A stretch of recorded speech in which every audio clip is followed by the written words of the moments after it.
Surah An-Nahl Lebah, bukti dan saksi bahwa Muhammad bin Abdullah yang menyampaikan ayat-ayat Quran ini adalah benar Nabi, dan juga bahwa Quran benar-benar ilmiah, asli firman dari Allah, Tuhan pencipta alam semesta.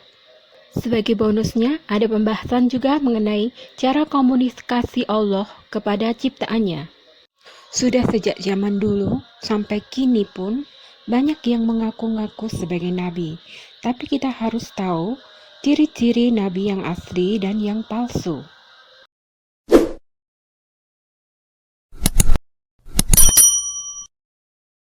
Nabi yang asli bisa diketahui dari ayat firman Tuhan yang dibawakannya, yaitu jika isinya benar dan ilmiah, maka itu adalah benar utusan dari Tuhan, Sang Pencipta, Tuhan yang sebenarnya.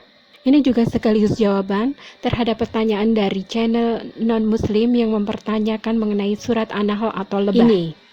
Orang tafsir ini kayaknya gangguan juga nih, saya bilang. Kok bisa mereka menafsirkan seperti ini? Di situ jelas-jelas diwahyukan, mereka menafsirkan diilhamkan, telah mengilhamkan kepada lebah. Padahal kan telah diwahyukan. Ya? Jadi dari telah diwahyukan kepada lebah, di tafsirnya ditulis diilhamkan. Gangguan juga nih orang-orang tafsir munasir ini. Iya, ya. Dia cuma mencerahkan bagaimana caranya Jibril menyampaikan kepada lebah yang satu, kan lebah itu ada banyak di seluruh dunia nih, yang terima wahyu kan satu. Nah, bagaimana lebah yang terima wahyu ini menyampaikan kepada lebah-lebah yang lain sampai kepada lebah di seluruh dunia? Jangan-jangan lebah yang di tempat lain nggak tahu kalau dia harus buat sarang di gunung-gunung dan di pohon-pohon dan dalam ruangan yang dibangun manusia seperti rumah-rumah dan atap-atap. Kasihan sekali lebah yang lain tuh. Seperti itu. Atau mungkin lebah yang itu khusus yang apinya jongkok mungkin, Pak Emen. Kalau lebah-lebah yang lain di tempat lain udah langsung ngerti.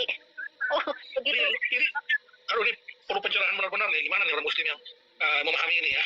Mereka tidak tahu bahwa segala sesuatu di dunia ini atas perintah Allah, tidak berjalan dengan sendirinya.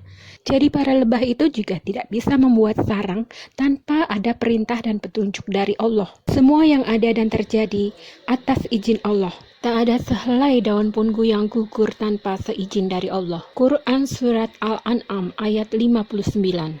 Sedangkan surah An-Nahl ayat 68 ini, ayat ini hanya merupakan bahwa Allah itu memberi petunjuk kepada ciptaannya. Salah satunya adalah lebah.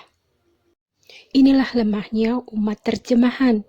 Mereka tidak tahu makna dari kata-kata dalam bahasa aslinya. Mereka hanya mengandalkan terjemahannya saja. Wahyu berasal dari kata auha. Artinya adalah memberitahu tentang sesuatu. Jadi Allah memberitahu kepada lebah. Dan tak hanya kepada lebah saja, tapi juga kepada matahari, bumi, tanaman, malaikat, manusia, tanah, air, laut, dan sebagainya. Semua bergerak sesuai perintah Allah. Dan jangan dikira matahari beredar seperti itu atas kemauannya sendiri. Tidak. Hingga sekarang ini Allah masih perintahkan matahari untuk terbit dari timur. Tapi suatu saat nanti, saat jelang kiamat, Allah akan perintahkan kepada matahari untuk terbit dari barat. Allah berkomunikasi dengan ciptaannya, salah satunya ialah dengan cara diilhamkan, wahyu yang dalam bentuk ilham. Allah berkomunikasi dengan ciptaannya dengan 3 cara. Perhatikan surah Asy-Syura ayat 51. Dan tidaklah patut bagi seorang manusia bahwa Allah akan berbicara kepadanya kecuali dengan satu perantaraan wahyu, atau dari belakang tabir, atau dengan mengutus utusan atau malaikat, lalu diwahyukan kepadanya dengan izinnya apa yang dia kehendaki. Perantaraan wahyu di sini maksudnya adalah bahasa hati, keyakinan hati yang diilhamkan berupa ilham. Contohnya adalah hadis qudsi, yakni yang diilhamkan kepada Nabi. Redaksi kata-katanya bisa sesuai dengan kata-kata Nabi, tidak harus sesuai tepat seperti ayat Quran yang cara penyampaiannya dengan melalui perantaraan malaikat Jibril atau Roh Kudus. Kalau ayat Quran, kata-katanya redaksinya harus sesuai dengan perintah Allah seperti yang didiktekan oleh malaikat Jibril. Ini adalah cara komunikasi yang ketiga, yakni wahyu yang melalui pengiriman suatu utusan. Kalau ada satu kata saja yang tidak sesuai dengan aslinya, maka bisa disebut palsu seperti Injil yang terjadi sekarang ini. Nabi Isa saja dilarang untuk mengubah kata-kata Injil. Tapi sekarang yang terjadi pada Bible, kata-kata itu diedit dan dibuat redaksinya oleh para pengarang Bible itu sendiri. Itulah perbedaan yang terjadi antara pewahyuan nomor 1 cara pertama dengan pewahyuan cara nomor 2 dan 3. Pada pewahyuan nomor 2 dan 3, kata-katanya harus tepat sesuai redaksi yang ditetapkan oleh Allah. Sedangkan pada cara pewahyuan diilhami, yakni cara yang pertama, maka redaksinya bebas. Cara pewahyuan nomor 1 atau komunikasi Allah dengan ciptaannya dengan cara 1 itu antara lain berupa bisikan hati atau mimpi, seperti jawaban ketika melaksanakan sholat istiqoroh misalnya. Maka itu bisa berupa dalam mimpi atau kemantapan hati. Berbeda dengan non-muslim yang sulit berkomunikasi dengan Tuhannya, di Islam tidak ada perantara antara manusia dengan Tuhannya. Muslim bisa minimal 5 kali sehari berkomunikasi dan berdialog dengan Allah. Lewat sholat wajib 5 waktu, langsung tanpa perantara, lewat bahasa hati atau bahasa kalbu. Begitu juga dengan ciptaan Allah yang lainnya, seperti lebah itu tadi, ataupun juga tumbuhan, tanaman, bahkan planet, matahari, air, benda mati, tanah, dan lain sebagainya. Mereka mendapatkan instruksi dan perintah dari Allah dalam bentuk sunatullah atau hukum alam. Tak ada satupun kejadian yang terjadi di muka bumi ini tanpa izin dari Allah. Kembali ke surat An-Nahl lebah ayat 69, Quran terbukti ilmiah dan benar bahwa lebah memiliki perut yang terbagi menjadi 2, yaitu perut untuk mengolah makanan dan perut untuk mengeluarkan enzim yang digunakan untuk mengolah madu. Jadi intisari buah dan bunga yang dihisap oleh lebah akan diproses dulu ke dalam perutnya, lalu baru dimuntahkan kembali menjadi madu atau nektar. Sebenarnya hal ini sudah lama dijawab di Kaf Media atau dimanapun juga. Jadi tolong ya disebarkan, di-share, supaya mereka tidak berkutat dalam kebodohan dan lalu menanyakan hal-hal bodohan ini berulang-ulang lagi. Dan berbentuk tabung untuk mengambil nektar lalu kemudian disimpan di dalam perut. Sembari terbang, nektar di dalam bercampur dengan enzim yang mengubah komposisi kimia dan pH atau keasaman. Biasanya nektar tersebut akan tersimpan cukup lama pada lebah. Ketika kembali ke sarang, lebah madu akan memindahkan nektar ke lebah lain dengan cara memuntahkan cairan ke dalam mulut.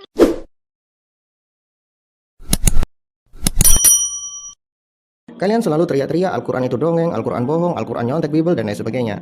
Baiklah, kalian menertawakan surat An-Nahl, di mana di dalam surat itu Allah sampaikan bahwa lebah itu makan buah. Ketika kalian menemukan ayat ini, saya sangat yakin kalian bahagia karena kalian pada akhirnya punya bahan olo-oloan terhadap ayat-ayat Al-Quran. Benar bukan? Ya, baiklah, saya akan jelaskan firman Allah ini kepada kalian, dan siap-siaplah kalian untuk menyiapkan tisu karena kalian akan menangis darah. Allah Subhanahu wa Ta'ala firmankan, dan Tuhanmu mewahyukan kepada lebah, buatlah sarang di bukit-bukit, di pohon-pohon kayu, dan di tempat-tempat yang dibangun manusia. Kemudian makanlah dari tiap-tiap buah-buahan dan tempuhlah jalan Tuhanmu yang dimudahkan bagimu. Dari perut lebah itu keluar minuman yang bermacam-macam warnanya. Di dalamnya terdapat obat yang menyembuhkan bagi manusia. Sesungguhnya pada yang demikian itu benar-benar terdapat tanda kekuasaan Allah bagi orang-orang yang berfikir. Penutup ayat ini menggunakan kalimat Inna fi dzalika laayatan liqaumi yatafakkarun. Sesungguhnya pada hal itu ada tanda-tanda kekuasaan Allah bagi orang-orang yang berfikir. Jadi jelas sekali firman Allah itu bagi orang-orang yang berfikir saja. Jadi ajaran Al-Quran ini benar-benar bagi orang-orang yang berfikir. Sedangkan mereka itu, para kampretos merongos, benar-benar tidak berfikir. Ya, harus kalian tahu bahwa lebah madu itu makan buah, bukan minum susu, apalagi minum anggur jamuan kudus, bukan. Jadi masih mau menyangkal tentang fakta ini, ya lihat sendiri saja videonya. Saya tampilkan di sini. Saya ambil dari berbagai macam sumber. Nih, lihat sendiri. Lebah itu makan buah.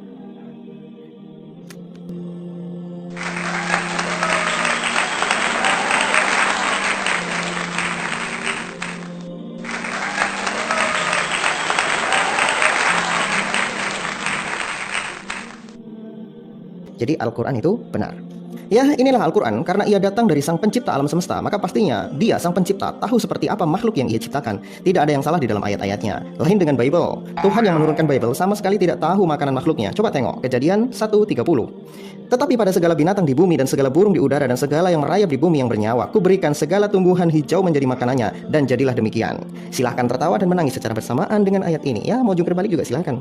Di dalam ayat ini dijelaskan, mau kaki 2, mau kaki 4, mau yang tidak punya kaki sekalipun, makanannya adalah tumbuhan hijau. Jadi ada singa, ada serigala, ada macan nih. Makanannya adalah daun hijau, guys. Coba bayangin loh, serigala, macan makan daun hijau.